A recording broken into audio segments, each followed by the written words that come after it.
Everybody's over 21, right? Yeah. 21. Hey guys, I'm Bridget. I'm here today to inform you on LEED certification as well as the International Green Construction Code. As we may or may not know, buildings are responsible for a huge amount of waste. They're responsible for 40% of CO2 emissions, 12% of water use. They're responsible for 70% of electricity consumption, as well as 65% of waste outputs. Now that's quite a lot. So by the end of my speech, it's my goal to have informed you on LEED certification, as well as the International Green Construction Code and their role. I know that this is relevant to everybody because we're all taking design and drafting classes here down in the basement at Southeast Community College. Since buildings are responsible for such a large amount of pollution, even just a small reduction in that pollution makes a big impact. So the LEED certification was created in year 2000, and that's a step in the right direction. And in year 2012, the International Green Construction Code was created, which was the beginning of sustainable building as the norm. So let's go a little bit more in depth into LEED certification. And as I had said before, that was created in year 2000. That was created by the International Code Council. And LEED stands for Leadership in Energy and Environmental Design. Voluntary, LEED program is voluntary. There's a 4-tier rating system that points to 6 different impact categories. Each category is assigned a different amount of points depending on its impact on our environment.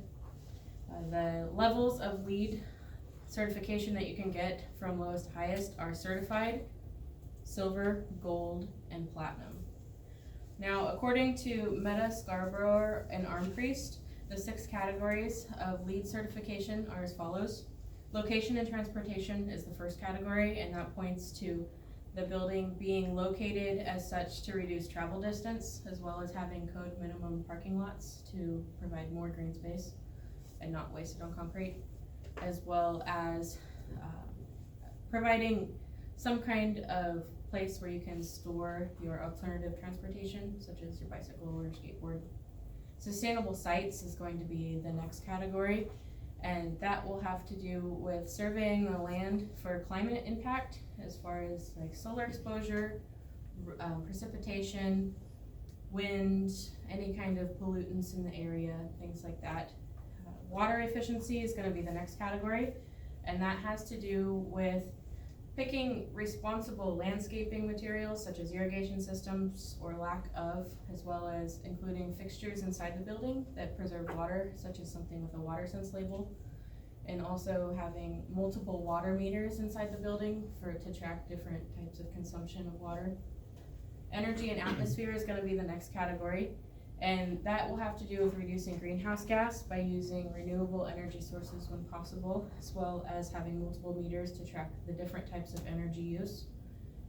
Materials and resources is the next category, and that has to do with choosing materials that are more sustainable and have less of an impact as far as their life cycle goes on the environment.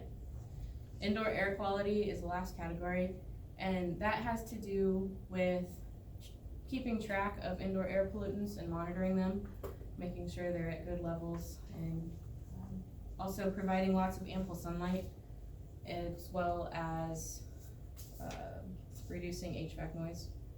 So in addition to the tiered rating system of LEED, it also points to different types of buildings. So schools, hospitals, healthcare centers, core and shell data centers, they're all their own categories. The largest category and most sought after is new construction and renovation.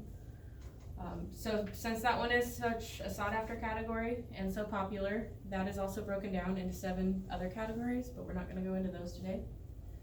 Since we have scratched the surface on LEED certification, I'd like to talk now a little bit about the International Green Construction Code and how they have created baseline codes as far as protecting our environment when we build. So as I've said before, that was created in 2012, and that was created by the United States Green Building Council. That's IgCC for short, International Green Construction Code. And per the IgCC's website, they set baseline requirements regarding the environment and sustainability using a whole systems approach. better indoor environment is one of the things that they work for most, as well as connecting the neighborhoods, reducing impacts on our natural resources. IgCC creates standards to create buildings that are resistant to things such as climate change and natural disaster, any unforeseen circumstances, as well as just reducing energy consumption in general. Since LEED and the IgCC are very similar, lots of times newer builders will lean towards the International Green Construction Code standards because they're just set in stone and they're prescriptive nature. You just kind of go by what's required of you and it's good. But to seasoned architects as well as people well versed in LEED, they tend to lean towards LEED certification because there's a lot of flexibility there as far as having different tiers of certification to choose from and having points in different categories as well as the different types of buildings. There's a lot of different flexibility there. So in conclusion, many things that we can do to build sustainable.